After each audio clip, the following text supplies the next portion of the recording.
अस्सलाम वालेकुम वरहमतुल्लाहि वबरकातुहू। उम्मीद है आप लोग सब खैरियत से होंगे। मैं भी अल्हम्दुलिल्लाह अल्लाह का लाख लाख शुक्र है सना खैरियत से। आज इंशाल्लाह जिस वीडियो को रिएक्शन देने जा रहे हैं RF नेटवर्क चैनल का नाम है। इस चैनल का लिंक मैं डिस्क्रिप्शन बॉक्स में दे दूँगा। आप लोग चैनल को सब्सक्राइब करिएगा और मेरी वीडियो को पूरा एंड तक देखिएगा। वीडियो ये बहुत इंपॉर्टेंट वीडियो है और सोशल मीडिया पर तमाम ये वायरल वीडियो है। ये समझ लीजिए एक तरीके से इसका ट्रेलर बहुत वायरल, इसका पोस्टर बहुत वायरल है। हम दो हमारे 12। आप लोग समझ गए होंगे मैं किस मूवी की बात कर रहा हूँ, जो मुसलमानों को एक और मूवी आ रही है बदनाम करने के लिए, मतलब टारगेट किया जा रहा है। उसी टॉपिक पे ये वीडियो है मेरी। इस वीडियो को आप लोग एंड तक देखिएगा और वीडियो को शेयर ज़रूर करिएगा और लाइक करिएगा। अपनी राय कमेंट बॉक्स में ज़रूर बताइएगा कि ये तो एक चलन हो गया है हमारे इंडिया में कि मुसलमानों को टारगेट करना, या मूवी के ज़रिए से हो या किसी बयानबाजी के ज़रिए से, किसी ज़रिए से मुसलमानों को टारगेट करना है। ये फिलहाल तो ये बहुत गलत बात है। किसी के धर्म का मजाक नहीं उड़ाना चाहिए, किसी भी धर्म को टारगेट नहीं करना चाहिए, हम सब जानते हैं। तो ये वीडियो को आप लोग एंड तक देखें। तो आइए पहले हम लोग वीडियो देखते हैं क्या सच्चाई है इस मूवी की और इसको क्यों बनाया गया है। उसके बाद हम लोग इंशाल्लाह बात करेंगे इस पर।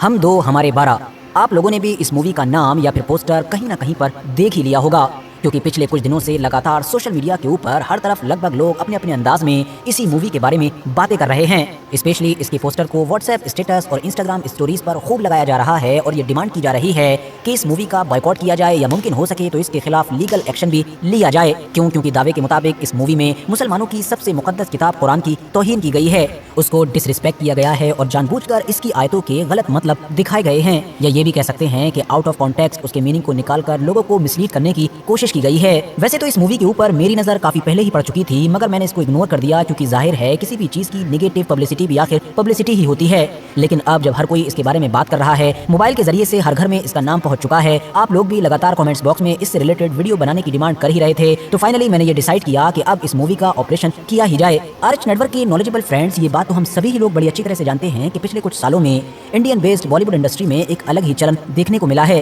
हम देखते हैं कि गटर में पड़ा हुआ कोई भी एक्टर या फिर कोई डायरेक्टर के जिसको अपना करियर बनाना होता है, या फिर कोई ऐसा बड़ा प्रोडक्शन या बड़ा एक्टर भी कि जिसकी पिछली कई मूवीज लगातार नाकामयाब हो रही होती हैं, इनके दिमाग में अचानक से एक एंटी मुस्लिम या एंटी इस्लाम नाम का कीड़ा काटता है। इनको लगता है कि जब लोग हिंदू मुस्लिम करके बड़ी बड़ी गद्दियों पर बैठ सकते हैं, तो आखिर हम लोग हिंदू मुस्लिम पर बनाई गई एक फिल्म से पैसा क्यों नहीं कमा सकते। बस फिर क्या ये एक नए गार्बेज के साथ सामने आते हैं। हालांकि एक सच्चाई ये भी है कि शुरुआत में तो बॉलीवुड का ये आइडिया बहुत ज्यादा कामयाब रहा था, बहुत सारी मूवीज कामयाब हुई, इवन ब्लॉकबस्टर तक साबित हुई। मगर अब हालात बदल चुके हैं, ज्यादातर पब्लिक अवेयर हो चुकी है, इन लोगों की इस टेक्निक को समझ चुकी है। यही वजह है कि इस तरह की मूवीज लगभग सारी ही नाकामयाब साबित हो रही हैं। इवन कुछ मूवीज तो ऐसी भी हैं कि जिनको सरदार आला ने खुद भी प्रमोट कर डाला, मगर फिर भी आखिर में वो फ्लॉप ही साबित हुई। मिसाल के तौर पर इस नई फिल्म को ही देख लीजिए, जो रिपोर्ट्स के मुताबिक 7 जून 2024 को रिलीज होने वाली है। नाम है हम दो हमारे 12। नाम से ही पता चल जाता है कि इस मूवी का टॉपिक तेजी के साथ बढ़ती हुई पॉपुलेशन है। मगर ये किन दो लोगों के 12 हैं, इस चीज की समझ आप लोगों को उस वक्त होगी कि जब आप इस मूवी का पोस्टर देखेंगे, क्योंकि इसमें तो क्लियरली देश के एक विशेष समुदाय को, एक स्पेसिफिक रिलीजन को टारगेट करने की कोशिश की गई है। और ये मैसेज दिया जा रहा है कि जो भारत की आज इतनी ज्यादा आबादी बढ़ चुकी है कि हम चाइना से भी जो आगे निकल चुके हैं, इसका रीजन कुछ और नहीं बल्कि सिर्फ और सिर्फ ये एक स्पेसिफिक कम्युनिटी है कि जो इस पोस्टर में दिखाई जा रही है। देख सकते हैं पोस्टर में नजर आने वाले इस मुस्लिम जोड़े के ढेर सारे बच्चे आगे तो बैठे हुए हैं ही, साथ ही उस औरत की गोदी में भी एक बच्चा है और तो और उसके पेट में भी एक बच्चा दिखाने की कोशिश की गई है। वैसे हिंदुस्तान की ये आबादी इतनी तेजी के साथ किसकी वजह से बढ़ी और कौन ज्यादा बच्चे पैदा कर रहा है, ये तो अपने आप में ही एक ऐसा ब्रॉड टॉपिक है कि जिस पर लंबी वीडियो बन सकती है और घंटों तक डिबेट हो सकती है।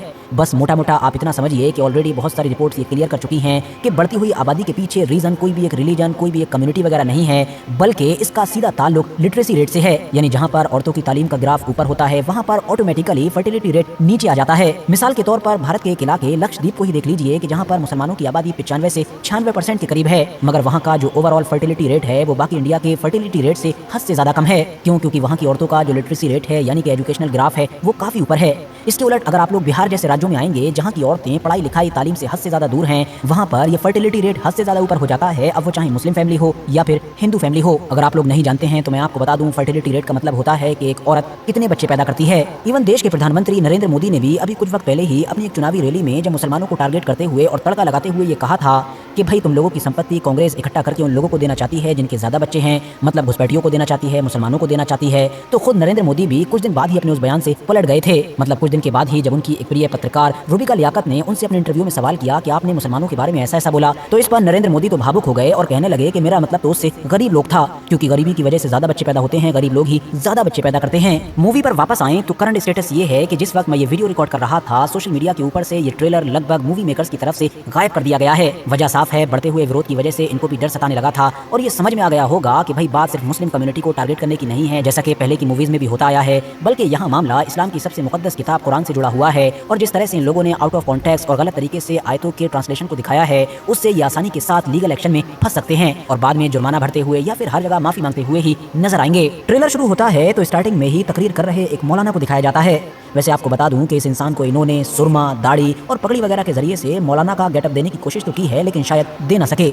अभी भी खौफनाक शक्ल का ये वही इंसान लग रहा है जो शायद ये असल में होगा। ट्रेलर में नजर आ रहा यही मौलाना ही वो आयत पढ़ रहा होता है कि जिसको बिल्कुल गलत तरीके से आउट ऑफ कॉन्टेक्स्ट और लोगों को मिसलीड करने के लिए दिखाया गया है और फिर ये मैसेज देने की कोशिश की गई है कि इस्लाम में तो औरतों के कोई हुकूक यानी कि राइट्स ही नहीं होते हैं, इनको तो ये लोग एक टिश्यू पेपर की तरह या ये कह सकते हैं कि बच्चे पैदा करने की मशीन की तरह इस्तेमाल करते हैं। ये औरतों को सिर्फ हवस मिटाने का एक जरिया समझते हैं। इनके दिमाग में तो ये ख्याल होता ही नहीं है कि औरतों की मर्जी भी होती है। ये लोग जबरदस्ती भी औरतों के साथ हमबिस्तरी यानी कि सेक्स करते हैं। फिल्म के ट्रेलर में मौलवी साहब गला फाड़ फाड़ कर सूरह बकरा आयत 223 का हवाला देते हुए कहते हैं कि अल्लाह कहता है तुम्हारी बीवियां तुम्हारे लिए खेती हैं, उनमें जैसे चाहो वैसे जाओ। मतलब मैसेज ये दिया जा रहा है कि जितने बच्चे चाहो उतने पैदा करो, तुम्हें कोई रोक नहीं। इवन अगर एक औरत हमल की हालत में हो और उसका शौहर उसको बुलाए तब भी वो मना नहीं कर सकती, क्योंकि औरत तो मर्द की फर्माबरदारी के लिए ही बनी है और अगर मर्द की फर्माबरदारी नहीं करेगी तो मानो वो कुफ्र कर रही है और कुफ्र की सजा मौत है। सिर्फ ये सब कुछ इस ट्रेलर में कहा ही नहीं गया है, बल्कि वक्त वक्त पर औरतों को इतनी बुरी तरीके से पीटा गया है और लगातार ये दिखाने की कोशिश की गई है कि ये लोग तो औरतों को ट्रीट ही गुलाम की तरह करते हैं। ये जैसे चाहे मारें, जैसे चाहे फोड़ें, जो चाहे वो कर सकते हैं। लेकिन इस बेवकूफ अनु कपूर को तो इतना भी नहीं पता है कि जिस दौर में इस्लाम आया था उस दौर में तो लड़की का पैदा होना ही एक मर्द की कमजोरी समझा जाता था। लोग समाज में शर्मिंदगी के डर से उन लड़कियों को जिंदा ही दफना दिया करते थे। जो लड़कियां हुआ भी करती थी वो अमीरों की गुलाम समझी जाती थी और उनको सिर्फ जिस्मानी लज्जत के लिए रखा जाता था। सिर्फ उतना ही खाना पीना दिया जाता था कि जितने से उनकी जिंदगी चल सके, मतलब वो सर्वाइव कर सकें। औरतों को राइट्स मिलना तो दूर, बल्कि ये लोग उस दौर में औरतों को बहुत कमतर माना करते थे, जो मर्द के मुकाबले में तो उनकी जूतियों के बराबर भी नहीं है। अब यहाँ पर कुछ बेवकूफ ये भी कह सकते हैं कि शायद ये सिनेरियो सिर्फ अरब का था, तो याद रहे कि हाँ ये सिनेरियो अरब का था। अभी मैं वहाँ की तो बात भी नहीं कर रहा हूँ कि जहाँ पर शौहर की मौत के साथ ही उसकी विधवा औरत को भी उसी की चिता पर जला दिया जाता था, क्योंकि उस जगह का सिनेरियो यहाँ से भी कई गुना ज्यादा बुरा था। कितना ज्यादा बुरा इस बात का अंदाजा बस इसी बात से लगा लीजिए कि भारत का कॉन्स्टिट्यूशन लिखने वाले डॉक्टर भीमराव अंबेडकर ने उस किताब को ही गुस्से में जला दिया कि जिस किताब के अनुसार ये सब कुछ हुआ करता था। मगर इस्लाम ने आकर तो इन तमाम चीजों का बिल्कुल ऑपोजिट किया।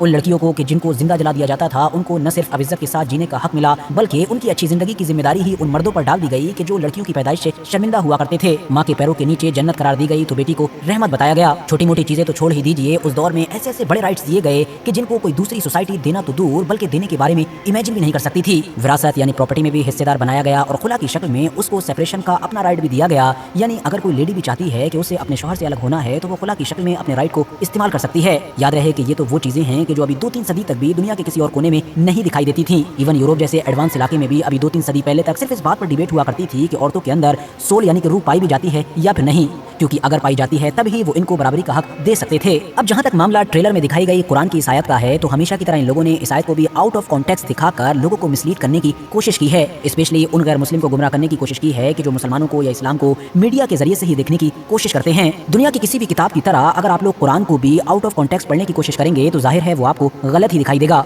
आपको ऐसा लगेगा कि अरे ये तो इंसानियत के खिलाफ है, और कभी कभी तो ऐसा भी लगेगा कि तौहीद की बात करने वाला कुरान शिर्क की दावत दे रहा है।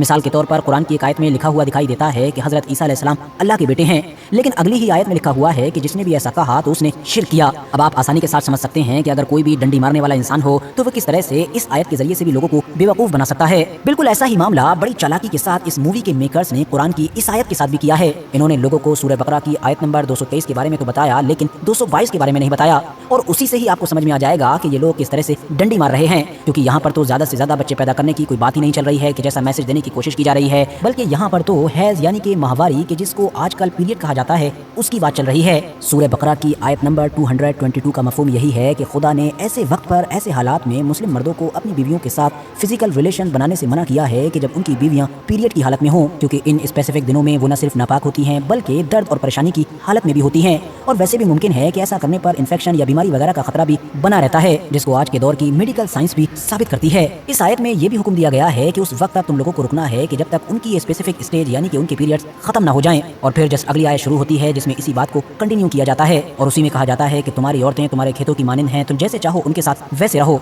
आगे का प्लान करो यानी अपनी औलादों के बारे में सोचो। लेकिन साथ ही इसी आयत में ये भी कहा गया है कि अल्लाह से डरते रहना, क्योंकि तुमको मरकर एक दिन उसके सामने हाजिर होना है। अब यहाँ पर नोट करने वाली मजेदार बात ये भी है कि इन लोगों ने पिछली आयत को तो काटा ही, जिससे इस आयत का कॉन्टेक्स्ट ही बदल गया। ऊपर से जो 223 यानी 223 आयत नंबर है जिसको इन्होंने यहाँ पर पढ़ा भी है, उसका भी आखिरी पार्ट काट दिया कि जिससे इन लोगों की क्लियरली पोल खुल जाती कि यहाँ पर बात जुल्म और सितम, ज्यादा बच्चे पैदा करने वगैरह की नहीं चल रही है।